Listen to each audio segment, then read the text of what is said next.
Today we're going to be talking about being active in love.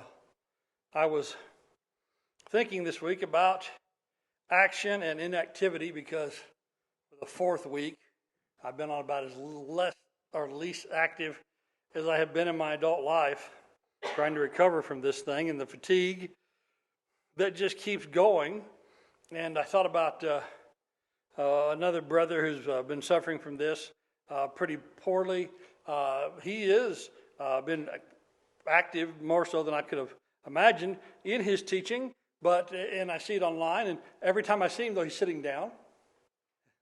He's unable to stand, but he's still doing his best to teach. And there's an old story, and it's really old. It's about John the Apostle. It's not a story that's in the Bible, but it's a story recorded by a man named Jerome. You might know Jerome by the name Saint Jerome. He lived in the 300s, wrote a number of Bible commentaries, a number of things of lasting importance, primarily, I guess, the Septuagint version, Vulgate version. He translated the Bible from Greek and Hebrew into Latin for easier access for the Romans. In any case, Jerome, in his commentary on Galatians 6:10, which is, let us do good to all men, but especially those of the household of faith, in his commentary on Galatians 6, Jerome mentions a story about John the Apostle, one that was passed down to him, we think maybe through Clement of Alexandria, but he's about 150 years after the people who would have known this. So there's a gap. So we don't exactly know the exact provenance of this story, but we have this story from Jerome about John. He said, the blessed John the Evangelist lived in Ephesus until extreme old age. It's often thought he may have lived to 105 or so, which in the Roman times would have been truly an extreme old age. Even now it's pretty impressive. His disciples could barely carry him to church, and he could not muster the voice to speak many words. During many gatherings, he usually said nothing but, little children, love one another. The disciples and brothers in attendance became annoyed because they always heard the same words. So finally they said, Teacher, why is it that you always say this? He replied with a line worthy of John, because it is the Lord's commandment, and if it alone is kept, it is sufficient. Well, there's some lovely little details in that story about the aged apostle. We're not sure if that's exactly true or not. Now, those words, little children love one another, that directly echoes the Gospel of John, where Jesus, and 4 or 5 times in the Last Supper, would tell us to love one another. It echoes John's other writings, where 5 or 6 times in his epistles, the 1st and 2nd John, he would address his audience as little children. And so those words ring very true, even if we don't have exactly confirmation of the story. The other part, because it is the Lord's command, and if it alone is kept, it is sufficient. I think within the proper context, I think that's a pretty good statement too. He's talking about the context of believers. He's not talking about, unbelievers. Hey, if you love one another, you're good. He's not talking about things outside of Christ. But he's talking about conduct of brethren and with brethren. Again, as I say, we don't know exactly if this story is true or not. We think about 150 years ago from our time, would have been the time of the Civil War. There are a number of places in this country where family stories or local stories about things of the Civil War are passed down. And many of those things have the ring of truth, and sometimes when investigated, those things are true. It's also true that a number of stories 150 years on after the war, that just wasn't quite so, even if the folks there like to remember it that way. So we're not sure exactly if this story is right or not, but to me it does have the ring of truth. But I was thinking about that because it is this famous story of the old preacher who can barely do anything, just be carried to church and say 10 words. If in your old age they carried you to church and you're able to say 10 words, What might those 10 words be from you? Well, it's reported that John's was, and not 10 words, but 5. Little children, love one another. This really is something that we are to do. Being active in love, I don't know if it's entirely sufficient, as the story reports it, but I know it's of grave and of great importance. We think about the instruction from Jesus. Here we are in Mark 12. There's other places we could read this. What we know is the first and second commandments. One of the scribes in Mark 12 asked him this, what commandment is foremost of all? And he quotes the Shema of Deuteronomy 6. Jesus answered, foremost is, hear, O Israel, the Lord our God is one Lord, and you shall love the Lord your God with all your heart, with all your soul, with all your mind, and with all your strength. And the second is this, you shall love your neighbor as yourself. There is no commandment greater than these. And another place it would say about this set of commandments, on this hangs the whole law and the prophets. So I guess that is pretty close to the purported words of John, that if you keep this, as the Lord commanded, is sufficient. And so this is what we need to do. We need to love God truly, fully, and deeply, and we need to love one another as our own selves. We're going to concentrate on that second one this morning, loving one another. And it's not good enough to be like that guy who boasts. He says, I'm a great humanitarian. I love humanity. I do great good for humanity. And sometimes these humanitarians, they'll give out millions or billions of dollars to help the cause of people. But, it's just, they love humanity. It's just people they don't like, right? There's all these people they don't like. Oh, humanity they love, but the people not so much. Or the same guy in the church. Man, he loves the church, the bride of Christ. He just doesn't like a lot of the brethren. Hold on. How is that going to work? We need to love, as it says, we need to love as they are ourselves. Love your neighbor as yourself. In this regard, there are two different words that come up in the discussion about love. We'll just mention them briefly, but we won't camp on them very long. There's the phileo love, the affection, the warm and tender feeling for. And there's the agape love, which is generally defined as doing the best for. Now, in some places, those words are used almost interchangeable to that, where agape means a warm feeling and affection, and phileo can be used of more than just that, but seeking the best for someone. But generally, that's how we break it down. And there's also some other loves of the Greek language, but they don't play into this. And so we're not going to mention those anymore in that regard, except to use for our definition of loving your neighbor as yourself. Most of the time we pretty much like ourselves. I know there's time we're self-loathing when sin has convicted us. But most of the time we pretty well like ourselves. And most of the time it's not hard to figure out what we like it's good for us. I know on occasion we get that wrong. The doctor says we should diet and we say, oh yeah, that would be best for us, but we don't. Or some other regimen of that type where there's a discipline that is helpful, but we just don't seem to have the willpower to carry it through. But we still recognize what would be the good. And so we know pretty instinctually, and most of the time we follow pretty instinctually, what fits for us, what it is that we have an affection toward, and what advances ourselves. We're pretty good at this self-interest business, aren't we? Aren't most of us pretty good at self-interest?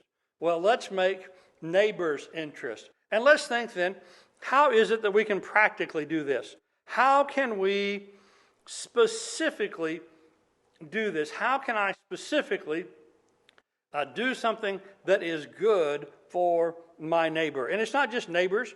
There's other relationships in which this kind of instruction is given. We might start at home. Colossians 3:19, husbands, love your wives. And then it says, don't be embittered against them. Well, there's one thing. You don't be embittered. Don't think, well, I got to do all this for her all the time. Come on now. Well, yeah, you do. That's sort of the one flesh thing. Titus 2, the other side there of the gender divide in marriage, And yes, there should be a divided gender in marriage, right? We're still clear on that, even if the world has forgotten. But it talks about the older women are to encourage the younger women to love their husbands and to love their children. So we would think and hope that in a good marriage, in a good family, that we wouldn't have to tell the husband to love the wife and not be bitter. We'd think we wouldn't need to tell the wife to love the husband, her husband, and to love her kids. But the fact that these are New Testament instructions, which Paul gives to the church or Paul gives to the evangelist to tell the members of the church, it tells us that even in this most basic thing, we could sometimes do with a reminder that these are not quite so natural and quite so matter of course as we might like to think. And really, they never have been. Sometimes we like to think of these glory days of grandma and grandpa, or great-grandma and great-grandpa, when things were simple and all the husbands loved their wives and there wasn't any divorce. Of course, back then it was illegal anyway. But no, it wasn't any better, or I think, or in some ways any worse than now. It's humans being selfish. And so read about the miseries of faithful wives who had loutish, drunken, or unfaithful husbands back in those wonderful days. Back when it all seemed so romantic. Back then, when everything was done by candles and everything was a slower pace, and there was all these horses and buggies instead of cars and the like. Read about when things went wrong there, and boy, it was bad. Well, today it's bad in many places and in many homes. So what can the husband do? What can the wife do? What can the parents do? And what can the children do to show the love and affection that they ought?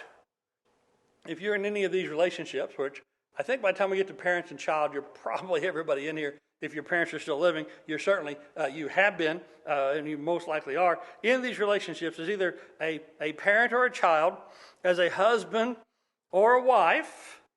What practical things can you do in which love would continue?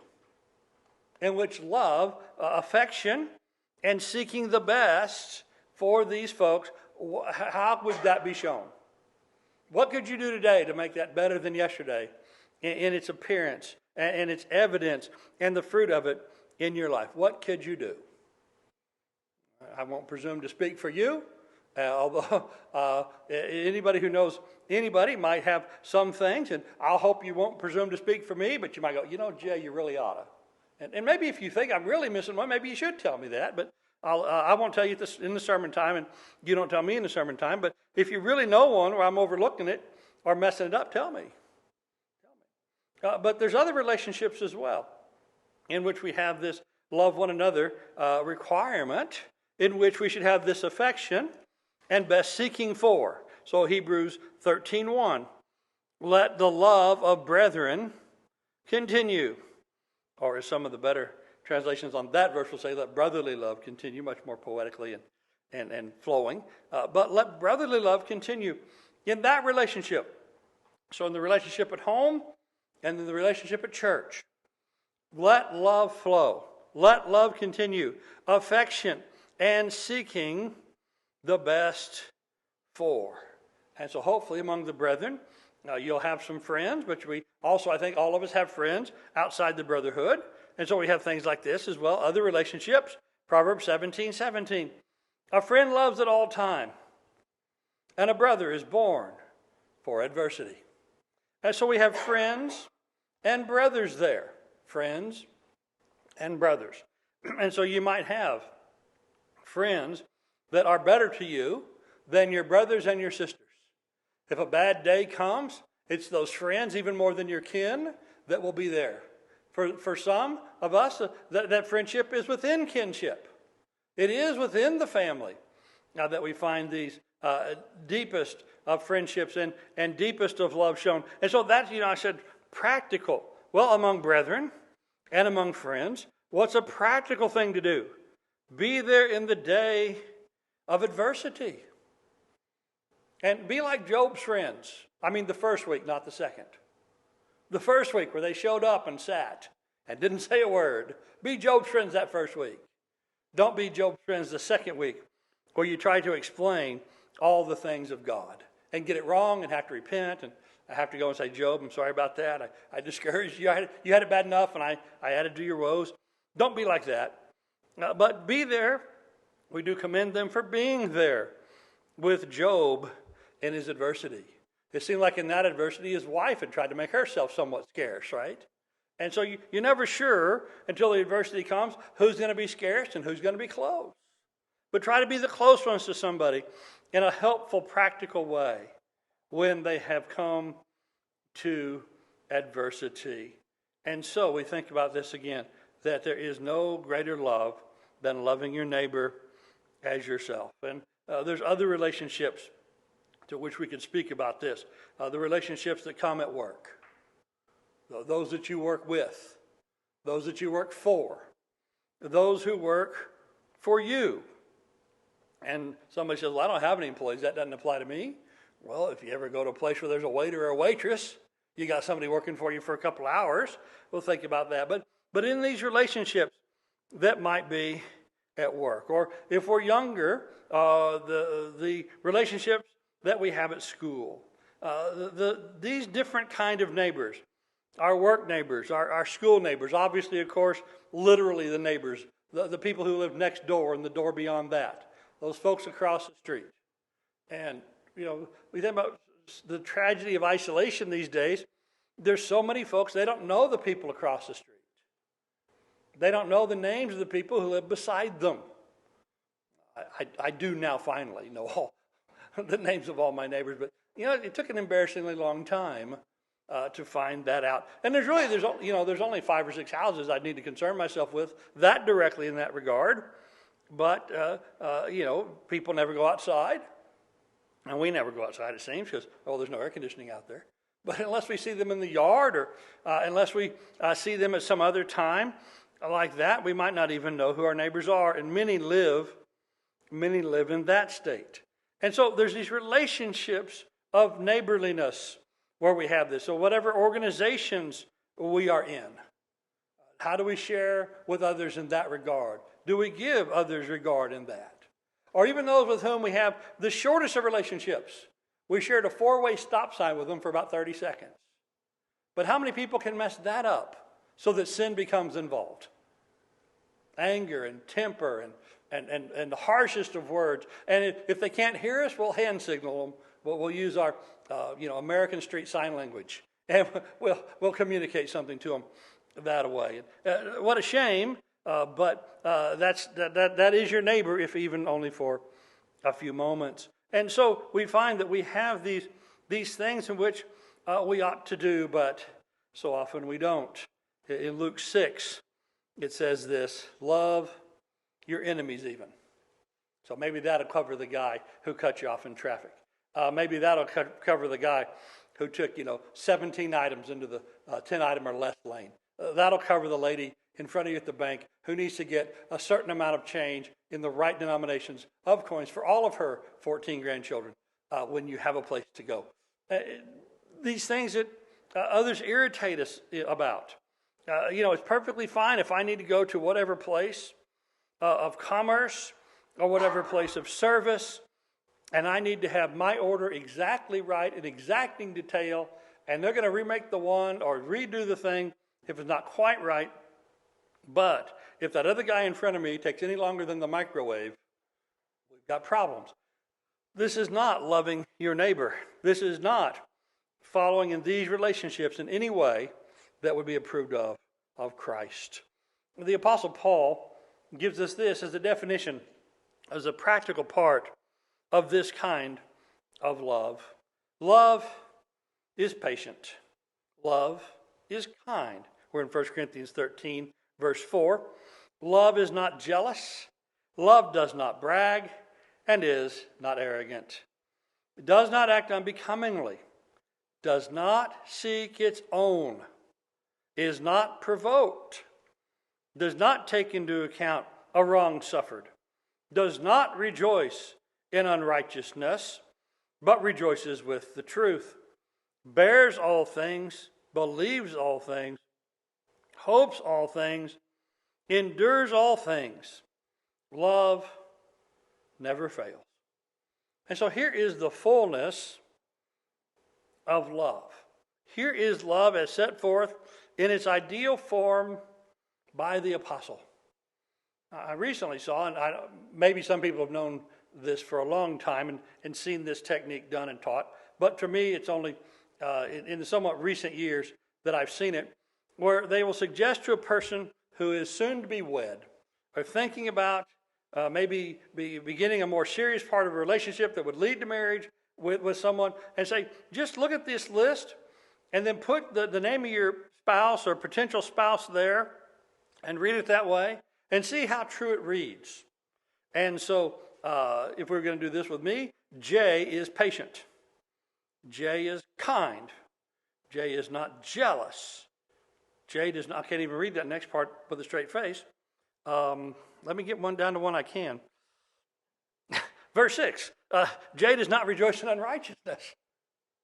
And I have to say, if Becky had done that and taken that test very seriously, because you guys, you've seen, and you get to see, Jay 35 years on into the gospel. What do you think young Jay was like before that? So if she would have taken that test seriously, I don't know that I don't know that I ever would have had any kids or anything else in that regard. But if we try to read that about ourselves, and if you can't see the person you're with, and maybe they, again, know probably very few people in youth, the flower of youth, contemplating matrimony, very few of them would approach these things. Because this is ideal and this is grown toward. Although I think we could probably find a few folks who say, yeah, that person's been that way a long time. But most of us have to grow to this. But if we tried to do this exercise with that, and we put ourselves, now, if you're already married, don't do this so that you can find 19 faults with your spouse. Because if you play the game of find 19 faults with your spouse, what game is your spouse going to play? 25 faults with you. And how do you top that? Well, 40 faults with them. But look at yourself and put yourself in here. And if you put yourself in here, is this something that actually reflects a reality? In some ways, maybe it will, and in some probably it won't. Is this a thing that's achievable, though? You're on a path to achieving it with continued growth and some correction. Is that possible? Or if you read yourself into this passage, would it just be inaccurate? Or worse yet, would it be a parody or even a sick joke to try and put yourself in here? And why would that be? And if that is so that you could continue on in love, what would you need to change?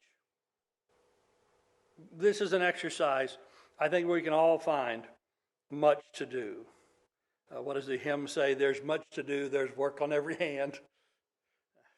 So there's much to do. What did John say? 1 John 3:18. Little children, let us not love with word or with tongue, but in deed and truth. Now, what we find is we are trying to grow in love and show this love better.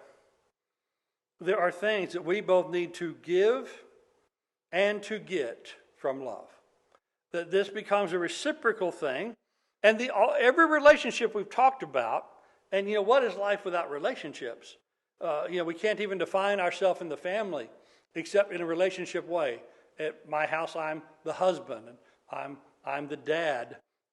Those are relationship things. Other occupants of the house are the children.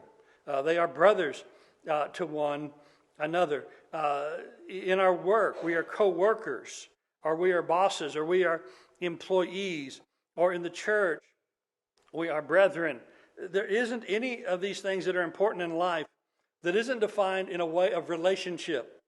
And so these work best when they are reciprocal, when we are acting as if we're on the same team, when we all recognize the same duties. And it's a sore temptation to not meet our obligation when the other person doesn't meet theirs. And even worse, not that they just don't meet theirs because they've fallen short, because they don't even seem to recognize it is an obligation for them. It's like, Are these people playing by different rules? Why should I play by these rules if they're going to play by those? Many years ago, and this just shows you, this happens to me. It's a little early in the year, but this always happens to me when it's 110 days or so until kickoff of fall football. In August, I will start watching Australian rules football. I really will. And this last week, I found on one of the streaming services that the family subscribes to, they have some first-class European rugby. You laugh. Guess what I've watched most of any television since I found that out? It ain't football, but it's close enough. But you know how rugby started? And then from it, football, and from it, we're talking about 150 years ago, that's about how long we started playing football. And Australian rules football, rugby started because another college kept beating the college of rugby. Rugby is a college in England. They kept beating them at soccer. They kept beating them soundly at soccer. And so the guys at rugby just started picking the ball up. And they started running the ball to the goal. And that is really how rugby got started. Now, I'd rather watch that than football. Use your hands. God gave you hands. Use your hands. But you know what? If there's no rugby, if there's no Australian rules football, if there's no real football, do you know what I'll watch in the summertime? I will watch soccer. That's how bad it gets. That's how bad it gets. But you have to understand in all these games, there's different sets of rules. And as it turns out, as Americans, as great as we are at American rules football, and whenever we do have international tournaments, you ought to see some of our Division III football players whoop up on the Swiss. It is fine July viewing because it's football. But, America doesn't do good at soccer. We don't do very good at rugby either, man. There's a Major League Rugby set down in America. You can watch that online, and I have, sad to say. We're terrible at rugby because we play a different game. And when it comes to love, and when it comes to Christian duty in love, if we think the other guys are playing rugby when we're playing soccer, we're going to get fed up with the game. If we're playing American rules football and they're playing rugby, we can't play on the same field. Can we? And it's very seldom you find a player, even as similar as those games are, you very seldom find a player that can jump from one game to the other. Because you'd think, man, if we had these American football athletes, if we taught them how to play rugby, we'd kill the world. We probably wouldn't, but we like to think that. But as it is, we can't even play with them because they're so much better at that set of rules. So we need, when it comes to Christian love and love in our relationships, we need to make sure we're all playing by the same rules. Just because we're losing so bad at soccer doesn't mean we can pick the ball up. You get a different game. So let me put these 4 up here, and I'm not going to read all these verses. If you want, there's some outlines in the back where you can get them.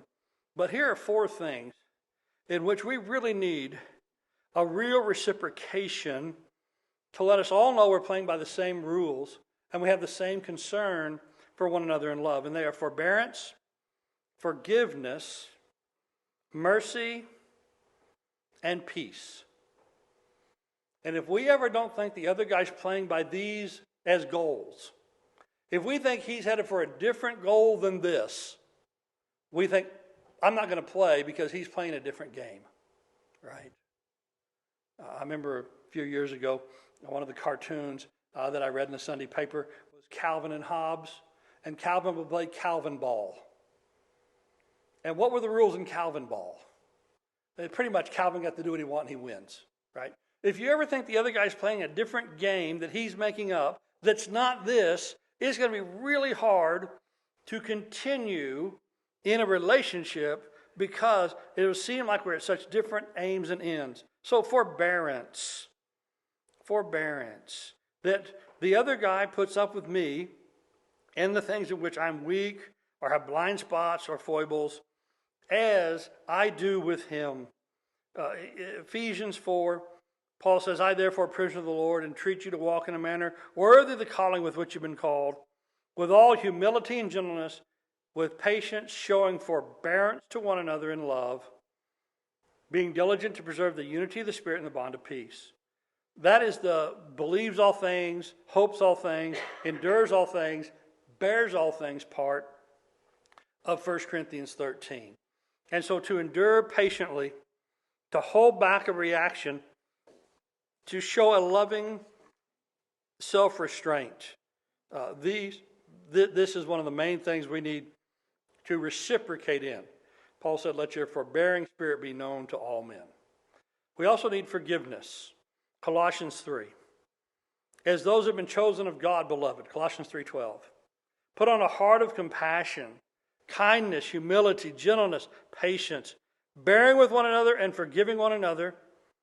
Whoever has a complaint against one another, just as the Lord forgave you, so also should you. So we note there, this forgiveness is tied to forbearance, bearing with one another and forgiving one another. What did Peter say? Love covers a multitude of sins. And what did Jesus say in the sermon? In the Lord's Prayer? Forgive us our transgressions, as you forgive us. But Jesus said, if you don't forgive men, your Father won't forgive you. And so we need to be forgiving, and we need to be forgiven. And so if we aren't forbearing with other people's faults, that's not very loving.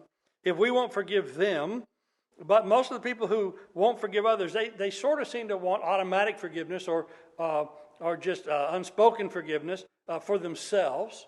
Of course, that kind of person very seldom thinks, they define sin in a way that they very seldom do it, which is not usually accurate. But they've defined sin down for themselves. They define sin up for others. They find others that don't meet the standard. They hold it against them, but against themselves they seem to hold nothing. And so these things, this is when we're not playing by the same rules. This is when we're working to different goals. And so because we have, in every set of relationships, more than one person involved, and the bigger the family, and the bigger the relationship in congregations or in neighborhoods, the bigger the group, the more mercy will be needed. Because there's more opportunities for people to fall down when there's more people involved. And when there's more people involved, there's more ways to mess up. And a person might have a good relationship with this part of the group, be it a family and kin structure, or be it a congregation and a brotherhood structure, or be it in the neighborhood. The more there is involved in the organization, whether it's formal organization or not, the more involved in the thing, then the more it is likely that someone's overlooked, that someone's slighted, that which this group of people finds lovely and wonderful and funny and endearing, the other group finds, arrogant or disrespectful or untoward in some way. And so the larger the operation, the more mercy is needed in all. Luke 6:35, love your enemies, do good and lend, expecting nothing in return. Why? Your reward is great. You'll be sons of the Most High. For he himself is kind to ungrateful and evil men. We often ask, well, what other kind would he find? But be merciful as your heavenly Father is merciful. Or another, James 3. The wisdom from above is first pure, then peaceable, gentle, reasonable, full of mercy and good fruits, unwavering, without hypocrisy. James 3:7. Wisdom from above is first pure and then peaceable. I can think of a couple of fellows, I won't name them by name, but I do know their names still to this day. They have been stamped indelibly in my mind. Men who were so concentrated on being pure, they couldn't get along with anybody. Well, that's not the wisdom from above. Purity is important, but right behind it comes peaceful, gentle, and reasonable. Those go together. Purity and peaceable. If your purity gets in the way of you being peaceable, then you're getting the purity wrong. Instead, it should be gentle, reasonable, full of mercy. And we think of so many times where someone in the name of purity has been anything but gentle or reasonable or merciful. It's probably not the right definition even then of purity. James 2 for judgment will be merciless to the one who's shown no mercy. That's a scary thought, but it says mercy triumphs judgment.